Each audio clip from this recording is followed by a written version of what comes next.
As the West carefully watches Russian moves in the Ukraine crisis, an Air Force general sounding a warning about Russian military maneuvers. He says Russia is ramping up its air activity over the Pacific Ocean, even making claims a U.S. fighter jet intercepted a Russian aircraft over Guam.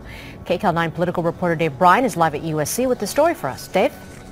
Well, Lena, Sylvia, we talked to a Russian expert here just a short while ago. He works in the Center for International Studies. He says Russian President Vladimir Putin is now sort of poking the U.S., testing to see what the response will be militarily, but primarily economically. But the news, nonetheless, must be very unsettling for many Californians. General Hawk Carlyle.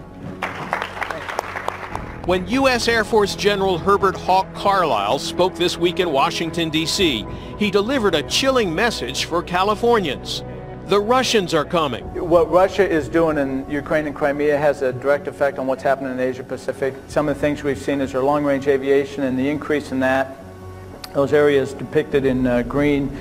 They've come with their long-range aviation out to the coast of California. They circumnavigated Guam.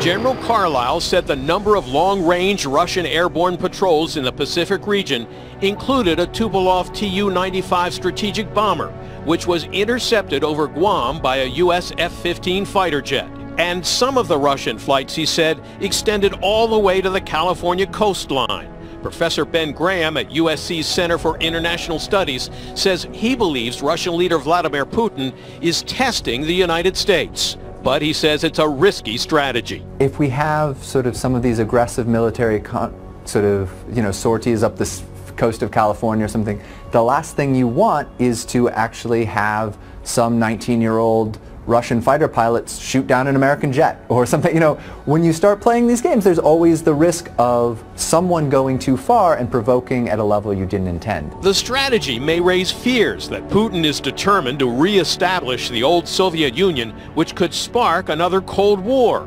But Professor Graham says that's unlikely because the Russia of 2014 is nowhere near as powerful as the Soviet Union was in the 1950s. He's too weak to do that. I mean, the Cold War emerged between a very powerful Soviet Union and a powerful West, and now we have a powerful West and a not so powerful Russia.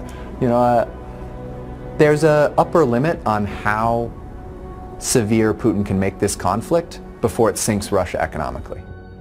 And that's the vulnerability, the professor says, because Russia is vulnerable economically, and both Russia and the U.S. and the West are now testing one another to see how far they will go with economic sanctions and what impact that will have on Russia.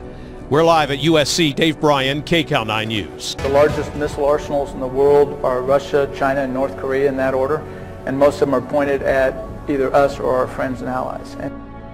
Does it bother you that Russian military jets are flying near the California coastline? Well, it has the U.S. military concerned and on guard. Good evening. I'm Ashley Ritchie. And I'm Monty Torres. Thank you for joining us.